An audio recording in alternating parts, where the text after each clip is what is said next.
Gym trainer મહિલાઓને personal message કરી શકશે નહીં. વોઇસ રેકોર્ડિંગ સાથેના સીસીટીવી રાખવા પડશે. બ્લેકમેલિંગના કિસ્સા વધતા સુરત પોલીસ એક્શનમાં. જીમમાં જતી મહિલાઓની સુરક્ષાને લઈ સવાલો ઉઠતા સુરત પોલીસ એક્શનમાં આવી છે. જીમમાં આવતી મહિલા યુવતીને પ્રેમજાળમાં ફસાવી બ્લેકમેલ કરાતી હોવાની ફરિયાદ ઉઠતા સુરત પોલીસે જીમ સંચાલકો સાથે બેઠક યોજી સ્પષ્ટ સૂચના આપી હતી. જીમમાં હવે વોઇસ રેકોર્ડિંગ સાથેના સીસીટીવી રાખવાના રહેશે. જીમ ટ્રેનરની નિમણૂક કરતા પહેલા તેનું વેરિફિકેશન કરાવવાનું રહેશે. જીમમાં આવતી મહિલા યુવતીને ટ્રેનર પર્સનલ મેસેજ કરી શકશે નહીં. જો પર્સનલ મેસેજ કરી કનડગત કરતા ઝડપાશે તો જીમ સંચાલક સામે પણ કાર્યવાહી કરાશે. જીમ સંચાલકો સાથે બેઠક યોજી પોલીસે સ્પષ્ટ સૂચના આપી. તાજેતરમાં જીમમાં બહેન દીકરીઓને પ્રેમજાળમાં ફસાવાના કિસ્સાઓમાં પ્રકાશમાં આવ્યા છે.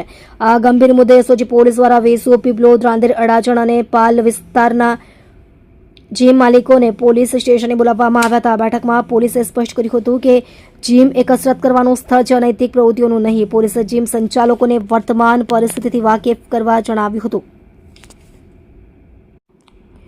કે કોઈપણ પ્રકારની બેદરકારી ચલાવી લેવામાં આવશે નહીં. ટ્રેનરોની નિમણૂક પૂર્વે પોલીસ વેરિફિકેશન અને સ્કેનિંગ ફરજિયાત. ડીસીપી રાજદીપસિંહ નકુમે સૂચના આપી છે કે જીમમાં કોઈપણ ટ્રેનરને રાખતા પહેલા તેનું સંપૂર્ણ સ્કેનિંગ કરવાનું અનિવાર્ય છે.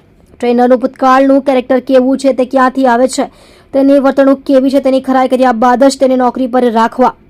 ટ્રેનરોની પ્રોફાઇલ અને દસ્તાવેજોની ચકાસણીમાં કોઈ કચાશ રાખનાર જીમ સંચાલકો સામે કડક પગલાં લેવાની ચીમકી પણ ઉચ્ચારવામાં આવી છે.